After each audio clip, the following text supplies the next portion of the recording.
have four wheels, but they seem to spend most of their time on two.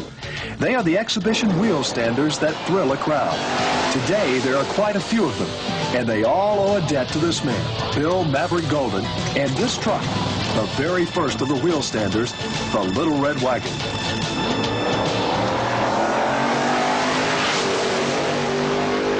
I never dreamed it would last 26 years, but here we are 26 years later doing the wild, crazy, unpredictable things such as wheelstanding and being lucky enough to be the fellow that created it. In the late 50s and early 60s, Bill Golden was a super stock racer, piling up thousands of victories and setting records for Dodge. In 1964, he got a call from Dodge that would change his life. They said, we have this little red truck we'd like for you to come up and take a look at. It's got a problem, it's real squirrely. It wants to do wheel stands all over the track, just real short wheelies, something like 4 or 5 foot wheelie, 10 or 15 foot, and then down again. So I said, well, yeah, let's see what it'll do.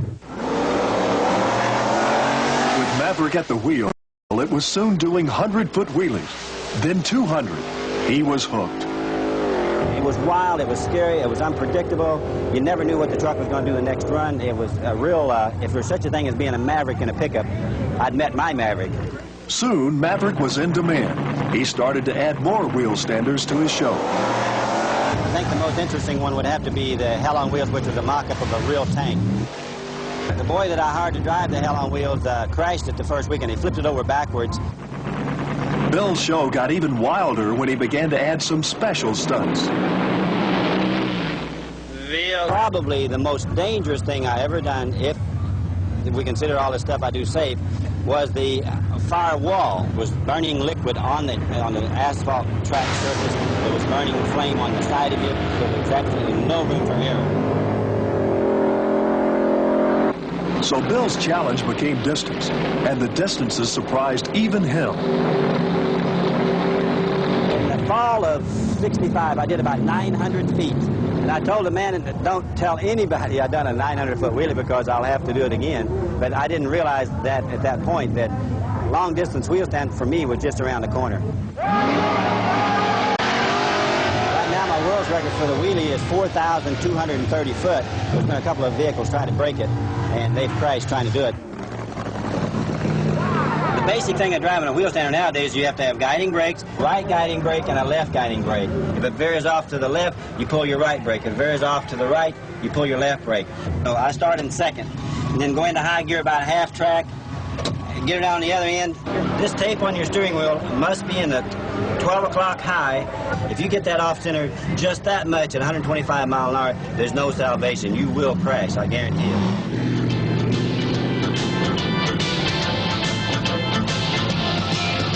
Bill and his wagon make about 25 appearances a year. That's about half of what he used to do. But he says he's in semi-retirement. Still, it's no life of ease. Maverick has no crew. It's just he and his wife and his little red wagon. A lot of the fellows, when they become quite popular and start to make quite a bit of money, they would fly to the events and let someone else deliver their rig for them. I think that if the Little Red Wagon is going to go somewhere, I'm the one that created it. I'm the one that's taking care of it. I don't want it to be someone else's responsibility.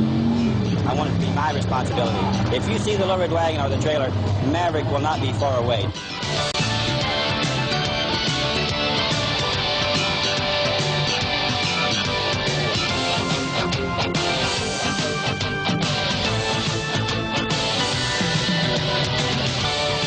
26 years of wheel standing have turned Bill Golden into the consummate showman.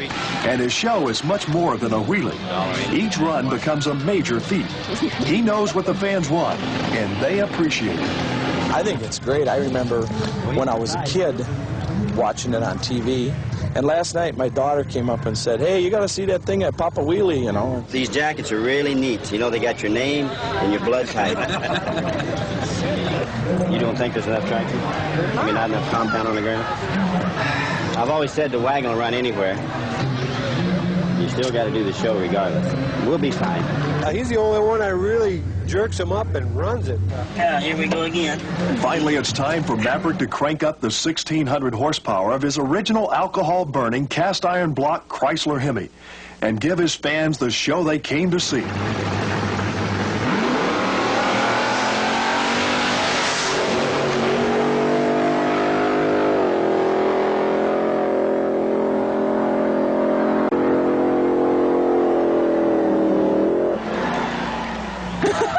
Are you excited now?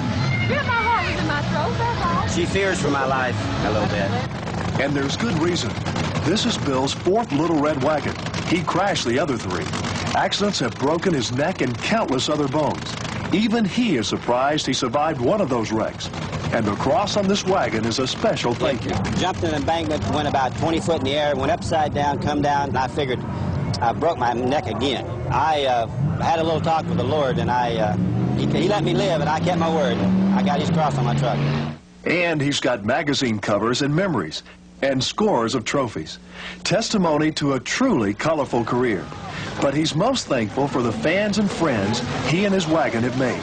That's what keeps him going. I have gained probably 10,000 friends that I would never have had I not been a racer that stayed on the road, lived on the road. I got friends everywhere. And I say that the wagon has got more friends than I have, but I got quite a few. If the spectators and the fans turned against me, I'd quit. But don't look like they're going to. I hope they don't.